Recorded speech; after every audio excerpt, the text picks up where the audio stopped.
mga bags ang isa po sa pinakamahalagang accessories na ginagamit natin araw-araw. Marami sa atin ang talaga namang mapili pagdating sa kanilang mga bags. Kaya naman kung unique bags ang gusto nyo, perfect para sa inyo mga crystal bead bags na ginagawa ng ating bisita ngayong araw na ito. Yes, Dayan. Ngayong umaga sa ating DIY Thursday ay tuturuan tayo ni Mary Justine Rayos kung paano gumawa ng crystal bed or bead bags. bags. Welcome to Yan. Rise and Shine, Justine. Hi, morning. MJ! Hello po. Good morning. Good morning. Good morning. Okay, bago mo kami turuan, paano ka ba nahilig sa paggawa ng mga handmade bags gaya nitong mga dala mo ngayon?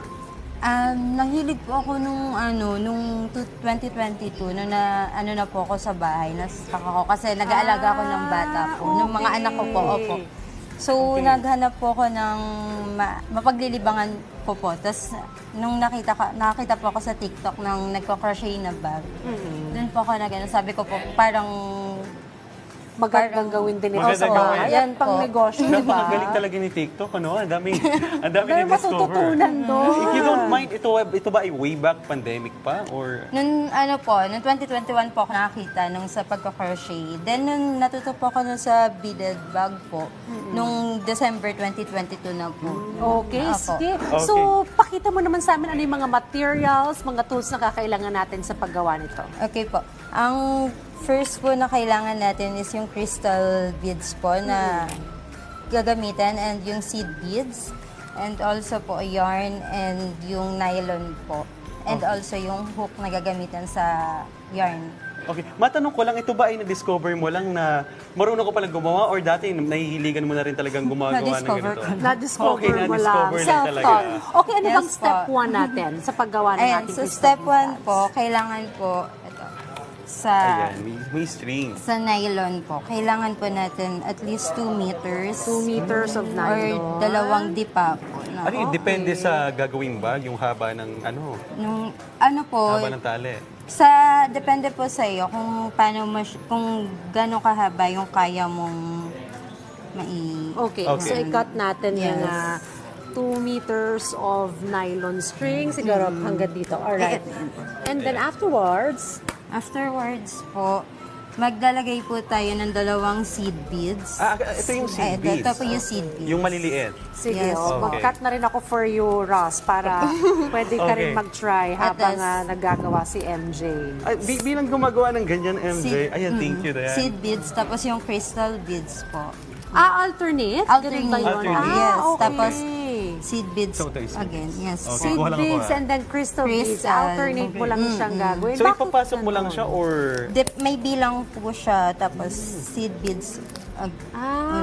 Alright. Bale, walong Kasi for beads po aesthetic, siya. maganda Yes. naman talaga kapag alternate yung design. Alright. Ayan. Kapag napuno mo na yung nylon string mo ng mga crystal beads and seed beads, paano mo siya ma-form into a bag? Ano po siya? Gagawa muna po tayo ng katawan ng bag. Okay.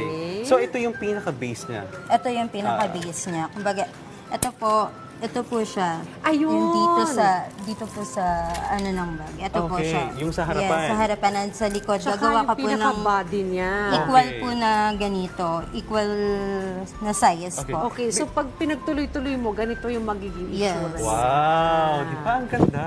Shining. ganda. Shining. Correct. Bilang gumagawa ng ganyan, ano yung mabibigay mong tip para sa mga gusto rin gumawa ng ganyang bag? Ayun po, kapag nagsisimula po gumawa ng bag, make sure po na tama po yung bilang ng beads na mailalagay nyo sa ano. At saka dapat po nasa gitna po siya ng para pantay po. Dapat nasa gitna. Then usually, ano yung nagiging common mistakes mo sa paggawa ng ganyan? Ano yung parang nahihirapan ka ba ng part na gano'n sa paggawa ng bags? Ano po, sa pag nagkakamali ka ng bilang ng lagay ng beads, tapos kapag yung halos mapuno mo na po lahat yung halos na matatapos mo na po yung body ng bag. Kapag Okay. nagka-mistake ka sa unahan, babalik ka po ulit sa... Okay, so kailangan mo, hindi naman kailangan ulitin, pero babalik ka doon sa part. Hindi, na may uulitin mo mali. po talaga. Uulitin mo talaga. pang Yes, yes, Oh, kaya kailangan mahirap po. talaga magaling kang magbilang.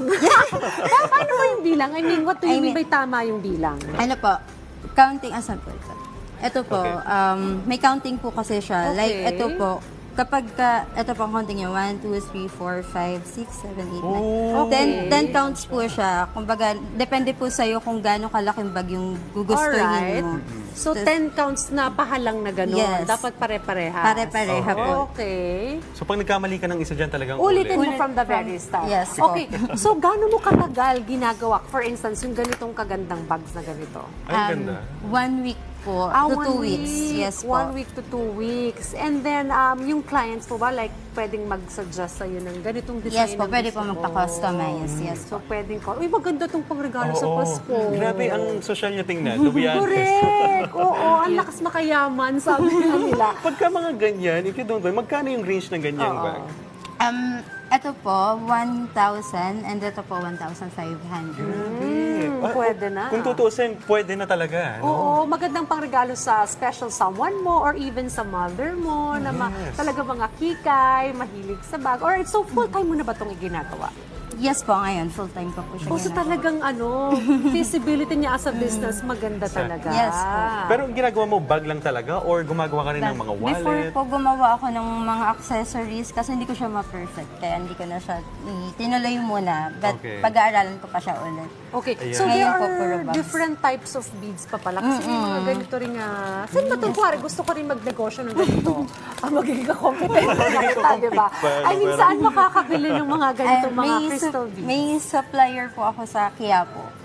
So para naman sa mga gusto rin magawa, di ba? Yes. Oo, kasi yan, tinan mo pa, ito parang perlas naman ang dating Yes. nito, Oo. di ba? Pero Ang mas gusto ko ganda-ganda. to. Ang ganda niya talaga. Okay, so Imagine. meron ka bang social media accounts that we can follow? Yes po. Ito po, Mary's Reflejo Comfy Manila. Yun po sa Facebook page at saka po sa Instagram account. Alright, Okay. well, thank you. Go ahead. Rob. Yes. Thank you. Ano. Pero napakatamang-tama ito para dahil magpapasko na, kailangan natin ng mga panregalo, pwede tayong gumawa ng sarili nating bag.